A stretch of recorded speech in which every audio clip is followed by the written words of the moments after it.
Hello everyone, welcome back to Sangharsh IQ। कैसे हैं आप सब लोग। तो आज जो है हम जो स्टार्ट करने वाले हैं वो है ओजोन डिप्लीशन एंड पोल्यूशन। देखो 21st सेंचुरी के अंदर जो पोल्यूशन है वो एक बहुत मेजर जो है इन्वायरमेंटल कंसर्न है। तो पोल्यूशन के साथ लगती डायमेंशंस जैसे कि ग्लोबल वार्मिंग, जैसे कि क्लाइमेट चेंज हम पहले भी डिस्कस कर चुके हैं। तो वैसे ही एक जो साथ उसके लगती डायमेंशन है वो है ओजोन डिप्लीशन। तो देखो इन्वायरमेंटल कंसर्न से, एग्जामिनेशन पॉइंट ऑफ व्यू से, इनफैक्ट अगर आप नॉर्मली डिस्कशन भी कर रहे हैं पोल्यूशन के रिगार्डिंग, तो these are some things that you should know. तो आज जो है इस वीडियो के अंदर हम बात करेंगे कि ओजोन लेयर क्या है, ओजोन कहाँ पे पाई जाती है ये लेयर, ओजोन कैसे हमारे लिए हार्मफुल है, क्या है, कैसे ये हमें किन चीज़ों से हमें प्रोटेक्ट करती है, क्या जो है सरकारें जो है इसके लिए कर रही हैं, क्या हम कर सकते हैं, सब कुछ जो है हम आज इसके अंदर डिस्कस करने वाले हैं। क्वेश्चंस भी हम डिस्कस करेंगे। तो आप इस वीडियो में एंड तक हमारे साथ बने रहिए। तो without wasting any time let's start the video. तो सबसे पहले बात करते हैं व्हाट इज ओजोन। देखो ये क्वेश्चन पहले आ चुका है कि ओजोन एक्चुअल में है क्या। तो एक पेल ब्लू गैस है जिसका जो केमिकल फॉर्मूला है वो है O3। ऑक्सीजन का O2 है, उसके बाद O3 ओजोन। नेक्स्ट इज कि ओजोन हमें जो है मिलती कहाँ पे। तो आपको जो है याद रखना है कि मतलब दो जो है मेजर जो है जहां पे ओजोन पाई जाती है। एक तो स्ट्रेटोस्फेरिक ओजोन हो गया, एक ग्राउंड लेवल ओजोन हो गया, जिसे सरफेस ओजोन या ट्रोपोस्फेरिक ओजोन भी बोलते हैं। तो आपने लेयर्स ऑफ एटमॉस्फेयर पढ़ा होगा कि सबसे पहले जो है ट्रोपोस्फेयर होता है ना, नेक्स्ट स्ट्रेटोस्फेयर होता है। तो वो जो लेयर्स ऑफ ओजोन है, वैसे ही हम जो बात कर रहे हैं। तो सबसे पहले देखिए जो ग्राउंड लेवल पे जो ओजोन पाई जाती है वो प्राइमरी पोल्यूटेंट्स की वजह से बनती है, जैसे कि nitrogen oxides, volatile organic compounds, sunlight और स्टैग्नेंट एयर की प्रेजेंस में। इसको बैड ओजोन भी बोलते हैं और फोटोकेमिकल स्मोक भी बोलते हैं। तो हमारे ग्राउंड लेवल पे जहाँ पे हम प्रेजेंट है, जो भी ओजोन यहाँ पाई जाती है वो एक पोल्यूटेंट है, वो हमारे लिए खराब है, इसीलिए उसे बैड ओजोन भी जो है बोला जाता है। But at the same time जो स्ट्रेटोस्फीयर के ऊपर जो है ओजोन लेयर जो है पाई जाती है वो गुड ओजोन है। क्यों गुड ओजोन है? क्योंकि ये जो सन की हार्मफुल अल्ट्रावायलेट रेज होती है उन्हें जो है एब्जॉर्ब कर लेती है और हमारे तक नहीं पहुंचने देती। तो इसी को ओजोन लेयर एक्चुअल में जो है इसे ही ओजोन लेयर बोला जाता है। तो ये देखो, ये पिक्चर के अंदर ये ओजोन लेयर है यहाँ पे। तो ये जो C है ये बहुत ज्यादा हार्मफुल होती है, इनको तो कम्प्लीटली एब्जॉर्ब कर रही है। B जो है उसे भी काफी हद तक एब्जॉर्ब कर रही है, बट अब जैसे होल वगैरह हो गया तो कुछ लेयर ये भी चीजें जो है आने लगी हैं, कुछ पहले भी आ जाती थी। एंड अल्ट्रावायलेट A ये हमारे लिए इतनी हार्मफुल नहीं है, तो ये जो है पास हो जाती है। तो ये चीजें हैं जो आपको याद रखनी है। Next is what are the substances जो स्ट्रेटोस्फेरिक ओजोन को जो है डिप्लीट कर रहे हैं। तो आपको याद रखना है कि ओजोन को जो डिप्लीट कर रही है वो मैन मेड गैसेज हैं जो कि ओजोन को डिस्ट्रॉय कर रही है, और जैसे ही ये गैसेस उस तक पहुंचती हैं ओजोन के जो है थिन होने लग जाती है लेयर। तो जो है इसके अंदर हम जो मेजर है वो है क्लोरीन डेरिवेटिव्स, जैसे कि क्लोरोफ्लोरोकार्बन्स, हाइड्रोफ्लोरोकार्बन्स, नाइट्रोजन ऑक्साइड्स आ गए, उसके बाद ब्रोमीन डेरिवेटिव्स आ गए, फिर ऑर्गेनिक सोल्वेंट्स आ गए। तो एक बार इनके नाम जो है आप देख लीजिए, ताकि एग्जाम में अगर कुछ भी आता है तो आप एलिमिनेट कर सके ज्यादा से। तो देखो ये जो ओजोन है इसके सोर्सेज, ये जो मतलब क्लोरोफ्लोरोकार्बन्स हैं या ये सारी जो डिप्लीटिंग गैसेज हैं, ये देखो रेफ्रिजरेटर हो गया या एसीज हो गए, एयर कंडीशनर्स हो गए, पेंट्स हो गए, तो ये फोम वगैरह जो ये बने हैं, इन सब चीज़ों से भी जो है ये निकलती हैं और ओजोन लेयर को थिन करने में, ओजोन लेयर को डिप्लीट करने में ये जो है एक मेजर कॉज बन रहे हैं। नेक्स्ट इज कैसे डिप्लीट हो रही है। मैंने आपको बताया कि थिन हो रही है, थिनिंग हो रही है इसकी। फॉर एग्जाम्पल ये जो थिनिंग है ये एंटार्क्टिका के ऊपर स्टार्ट हुई, जिसे ओजोन होल भी बोला जाता है। ठीक है, तो ये तब होती हैं जब क्लोरीन या ब्रोमीन एटम्स जो होते हैं वो एटमॉस्फेयर के अंदर वो ओजोन के कांटेक्ट में आते हैं और मॉलिक्यूल्स को जो है डिस्ट्रॉय करने लगते हैं।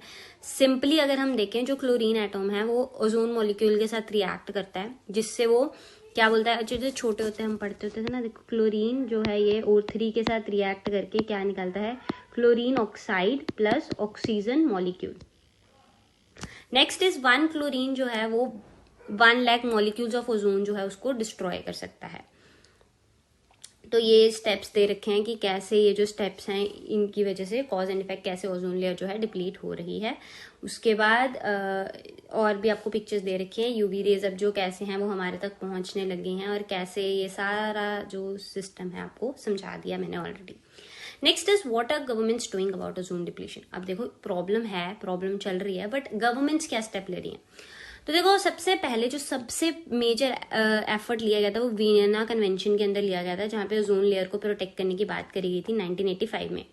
वियना, अब आप मुझे बताएंगे कि वियना कहाँ पे है। हिस्टोरिकली भी बहुत इंपॉर्टेंट है, वियना कन्वेंशन हिस्टोरिकली भी बहुत हुई है, इन्वायरमेंटल पॉइंट ऑफ व्यू से, जियोग्राफिकल पॉइंट ऑफ व्यू से, तो ऐसा क्वेश्चन भी आ सकता है। तो आप मुझे बताएंगे कमेंट सेक्शन में कि वियना कहाँ पे मिलता है। तो नेक्स्ट इज कि 1985 में वियना कन्वेंशन हुई थी, ये यूनिवर्सली रेटिफाइड थी, बट आपको याद रखना है कि ये लीगली बाइंडिंग नहीं थी, ठीक है। तो यहाँ पे सबसे पहले ओजोन लेयर के ऊपर जो है उसको प्रोटेक्ट करने की बात करी गई थी। तो यहाँ पे शॉर्ट कमिंग थी कि लीगली बाइंडिंग नहीं थी, तो दैट इज वाई हम नेक्स्ट लेके आए जिसे मॉन्ट्रियल प्रोटोकॉल बोलते हैं, substances that deplete ozone layer, और ये 1989 में आई।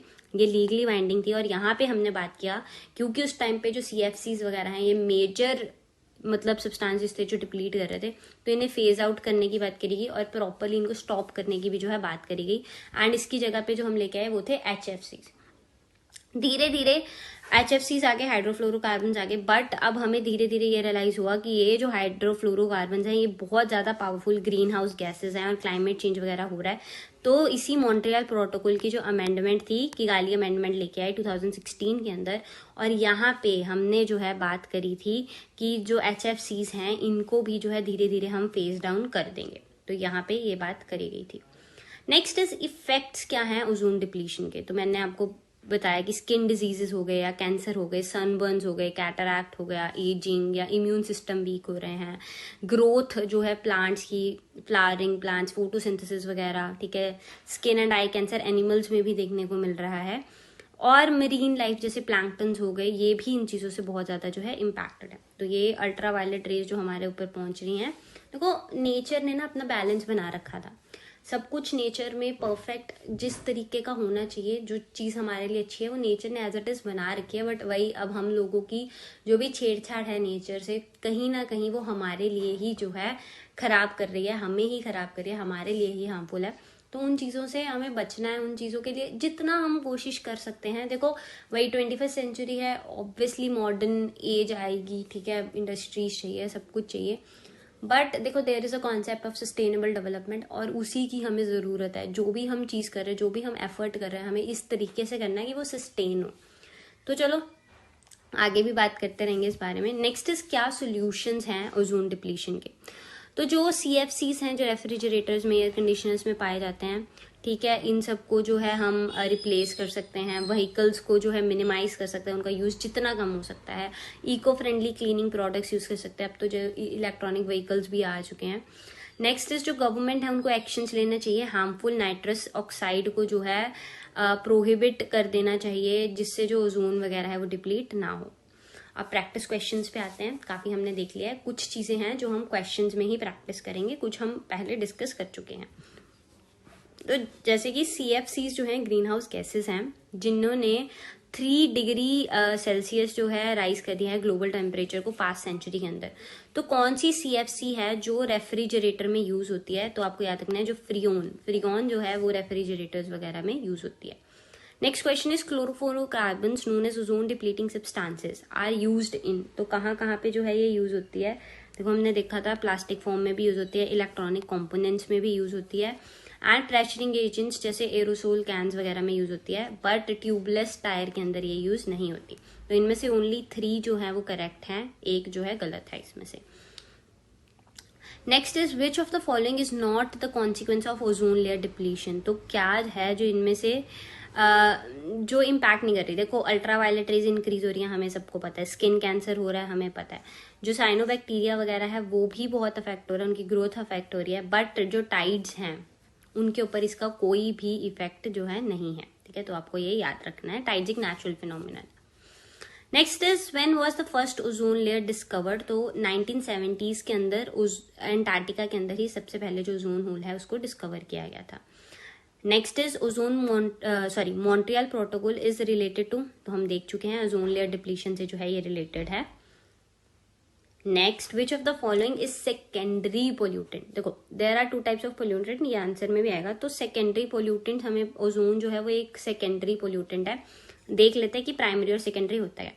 तो प्राइमरी पोल्यूटेंट्स वो होते हैं जो डायरेक्टली एमिट होते हैं सोर्स से, जैसे नाइट्रस ऑक्साइड हो गया, फॉसिल फ्यूल्स में से कार्बन मोनोऑक्साइड हो गया, डस्ट पार्टिकल्स हो गए, एरोसोल्स हो गए, वीओसीज वोलेटाइल ऑर्गेनिक कंपाउंड्स जो आगे ओजोन बनाएंगे, ये सब प्राइमरी हैं, ये डायरेक्ट एमिट हो रहे हैं। सेकेंडरी वो हैं जो डायरेक्टली एमिट नहीं होते, बट ये अदर पोल्यूटेंट्स प्राइमरी पोल्यूटेंट्स के साथ रिएक्ट करने के बाद फॉर्म होते हैं। जैसे ओजोन हमने देखा था ना, वोलेटाइल ऑर्गेनिक कंपाउंड्स और नाइट्रस उनके साथ मिलने के बाद, ऑक्साइड्स के साथ मिलने के बाद ओजोन जो है बनती है।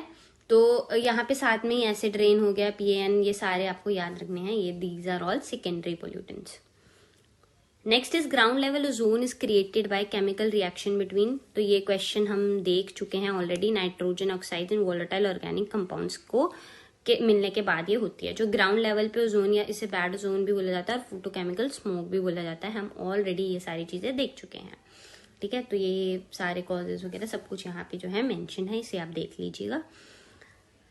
Next is which of the following smoke is known as London smoke. अब देखो लंडन स्मोक किसे बोलते हैं, तो जो सल्फ्यूरस स्मोक है सबसे पहले ये लंदन में मिली थी, दैट इज वाई इसको सल्फर बियरिंग फॉसिल फ्यूल्स या कोल से जो है ये मतलब बनती है, इसीलिए इसको लंदन स्मोक भी बोलते हैं। फोटोकेमिकल स्मोक सबसे पहले LA में मिली थी, इसे इसीलिए लॉस एंजलिस स्मोक भी बोलते हैं, और बैड ओजोन भी जो है बोला जाता है। Next is consider the following pollutants, how many of these are considered in national air quality index। तो आपको याद रखना है कि सल्फर डाइऑक्साइड भी है, कार्बन मोनोऑक्साइड भी है, PM10, PM2.5, ओजोन, लेड, ये सब कुछ है। तो ऑल 5 हैं टोटल, इसके अंदर 8 पोल्यूटेंट्स हैं, 6 हम जो है इनको डिस्कस कर चुके हैं, 1 2 3 4 5 6, और इसके अलावा जो है वो है नाइट्रोजन डाइऑक्साइड एंड अमोनिया। चलो हम यहाँ पे अपनी वीडियो खत्म करते हैं। आई होप ये सेशन आपके लिए बहुत हेल्पफुल रहेगा, और अगर एग्जाम में कोई भी क्वेश्चन इससे रिलेटेड आता है तो आपको हम ज़रूर याद आएंगे, और वहाँ पे ये क्वेश्चंस आप सारे के सारे सही करके आएंगे। तो good luck for your preparation, and ऐसे ही हमें सपोर्ट करते रहिए, लाइक कीजिए, कमेंट कीजिए, शेयर कीजिए, ताकि हम और ऐसी वीडियोज़ आपके लिए लाते रहें।